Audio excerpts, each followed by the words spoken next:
Halo teman-teman semua, perkenalkan nama saya Angelanta Sharoni. Saya dari kelas Akuntansi 3 dan saya dari kelompok 1. Di sini saya akan mempresentasikan apa sih sektor industri jasa keuangan. Nah, sektor industri jasa keuangan ini memiliki dua LKB dan LKBB. Nah, langsung saja ke pengertian dari sektor industri jasa. Sektor industri jasa ini adalah lembaga yang menyediakan layanan di bidang keuangan. Bentuknya itu bisa berupa bank ataupun non-bank. Nah, untuk mengawasi kinerja lembaga yang bekerja di sektor industri ini, Jasa Keuangan Indonesia atau pemerintah menugaskan Otoritas Jasa Keuangan atau yang biasa disebut dengan OJK. Nah, simpelnya, sektor jasa industri keuangan itu semua perusahaan yang membantu kita kelola uang dan resiko. Misalnya kayak bank, tempat kita menyimpan dan meminjam uang. Terus asuransi, bantu kita kalau ada kejadian buruk, misalnya sakit ataupun kecelakaan. Terus perusahaan investasi, itu bantu kita menumbuhkan uang kita di masa depan. Terus ada leasing atau pembiayaan, bantu kita beli barang mahal kayak motor atau rumah dengan cara mencicil ataupun kredit.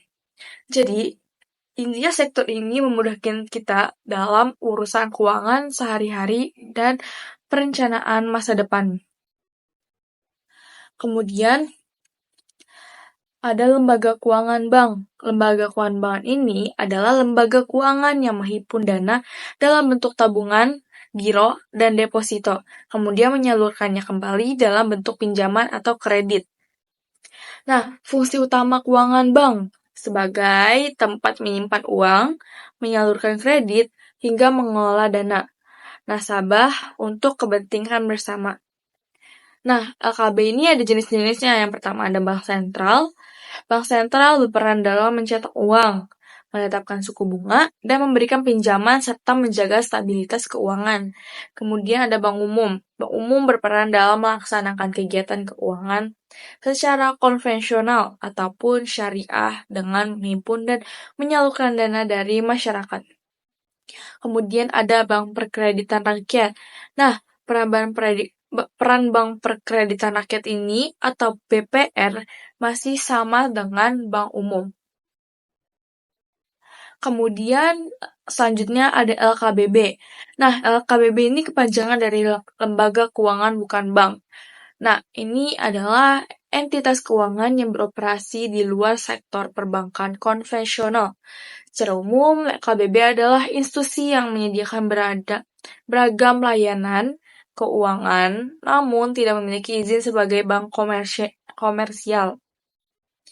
Nah, LKBB ini memiliki fungsi teman-teman. Yang pertama itu menyediakan pembiayaan alternatif, mengelola risiko keuangan, mendukung investasi dan gabungan, mendorong pertumbuhan ekonomi.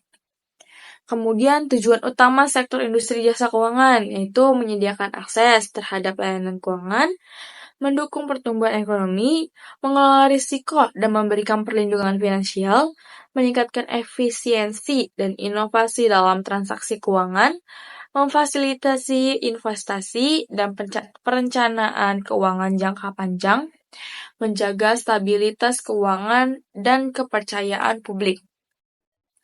Nah, contoh lembaga keuangan bukan bank itu kayak ada yang pertama asuransi. Terus asuransi itu apa sih? Asuransi itu perlindungan finansial terhadap berbagai risiko, misalnya kecelakaan, penyakit, atau kerugian bisnis. Kemudian yang kedua ada leasing. Leasing ini bentuknya kayak pembiayaan di mana perusahaan leasing menyediakan barang atau aset kepada pelanggan dengan sistemnya sewa. Yang kemudian ada kreditur pinjaman, fasilitas pembiayaan yang diberikan kepada individu atau bisnis tanpa melalui bank. Nah, yang keempat ada pasar modal. Ini itu tempat berlangsungnya perdagangan berbagai instrumen keuangan seperti saham, obligasi, dan reksadana. Nah, kemudian ada koperasi. Koperasi ini merupakan badan keuangan berasas keanggotaan.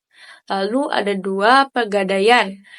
Pegadaian ini memberikan layanan pinjaman dana dengan jaminan aset tertentu dari nasabah. Kemudian ada perusahaan dana pensiun atau perusahaan jasa pengelolaan dana pensiun tenaga kerja baik bersifat profit ataupun non-profit. Yang kemudian ada 4.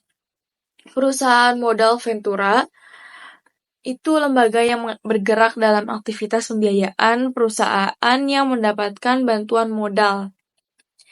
Nah, sekian segitu saja presentasi dari saya. Wassalamualaikum warahmatullahi wabarakatuh. Mohon maaf apabila ada kesalahan dalam penyampaian saya. Bye-bye.